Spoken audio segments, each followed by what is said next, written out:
ఇది initial property parcel map. ఇది feature extraction తర్వాత తయారు చేసిన మ్యాప్.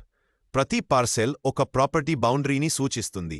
ఉదాహరణకు, ఈ పార్సెల్కి ఇచ్చిన ప్రాపర్టీ పార్సెల్ నంబర్ 25. ఈ 25 అనేది ఆ పార్సెల్కి ఇవ్వబడిన ఇనిషియల్ చల్తా నంబర్గా పరిగణించాలి.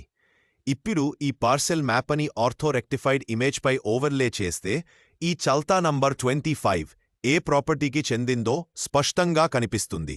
ఆ 25 నంబర్ ఈ స్పెసిఫిక్ హౌస్ లేదా ప్రాపర్టీకి చెందిందే అని అర్థం. ఇప్పుడు మ్యాప్ని కొంచెం జూమౌట్ చేస్తే దగ్గరలో ఉన్న మరికొన్ని పార్సెల్స్ కూడా కనిపిస్తాయి. వాటికి చల్తా నంబర్స్ 23, 24, 26 ఇవ్వబడ్డాయి. ప్రతి చల్తా నంబర్ ఒక ప్రాపర్టీ పార్సెల్ను సూచిస్తుంది. ఇవన్నీ ఫీచర్ ఎక్స్ట్రాక్షన్ సమయంలో ఐడెంటిఫై చేయబడ్డవి. ఇక్కడ ఒక వేకెంట్ ల్యాండ్ కనిపిస్తుంది. దీనికి ఫీచర్ ఎక్స్ట్రాక్షన్ సమయంలో పార్సెల్ ఐడెంటిఫై కాలేదు కాబట్టి ఇనిషియల్ చల్తా నంబర్ ఇవ్వబడలేదు. ఇలాంటి ల్యాండ్స్ను గ్రౌండ్ ట్రూతింగ్ సమయంలో సర్వే చేసి బౌండరీస్ మెషర్ చేసి కొత్త చల్తా నంబర్ ఇవ్వాలి. ఉదాహరణకు ఇక్కడ 27. ఇది ఎగ్జిస్టింగ్ నంబర్స్తో కాన్ఫ్లిక్ట్ కాకుండా ఉండాలి. ఈ విధంగా అన్ని పార్సెల్స్ మెజర్ చేసి బౌండరీస్ ఫైనలైజ్ చేసిన తరువాత సంపూర్ణంగా విలేజ్ పార్సెల్ మ్యాప్ తయారవుతుంది.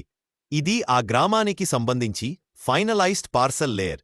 వెరిఫికేషన్ పూర్తయిన తర్వాత ప్రతి పార్సెల్కి ఫైనల్ ప్రాపర్టీ పార్సెల్ నంబర్ ఇవ్వబడుతుంది. ఈ నంబరింగ్ ఒక స్పెసిఫిక్ ఆర్డర్లో ఉంటుంది. నార్త్ వెస్ట్ మూల నుంచి మొదలై సౌత్ ఈస్ట్ మూల వద్ద ముగుస్తుంది. ఇలా చేయడం వలన గ్రామంలో నంబరింగ్ యూనిఫామ్గా ఉంటుంది. గమనించాల్సిన విషయం ఏమిటంటే చల్తా నంబర్స్ ఈ జియోగ్రాఫిక్ ఆర్డర్ని ఫాలో చేయవు. ఇవి ఫీల్డ్ సర్వే కన్వీనియన్స్ ఆధారంగా ఇవ్వబడతాయి. ఫైనల్ ప్రాపర్టీ పార్సెల్ నంబర్స్ అన్ని పార్సెల్స్ కన్ఫర్మ్ అయిన తరువాత డెఫినెట్ ఆర్డర్లో అసైన్ చేయబడతాయి. ఇది ఫ్యూచర్ రెఫరెన్స్ కోసం కన్సిస్టెంట్గా ఉంటుంది. మొత్తంగా చెప్పాలంటే చల్తా నంబర్స్ అనేవి initial identification numbers, feature extraction మరియు గ్రౌండ్ ట్రూతింగ్ దశల్లో ఇవ్వబడతాయి. ఫైనల్ ప్రాపర్టీ పార్సెల్ నంబర్స్ అనేవి అన్ని పార్సెల్స్ వెరిఫై అయిన తర్వాత ఒక పర్టిక్యులర్ ఆర్డర్లో అసైన్ చేయబడతాయి.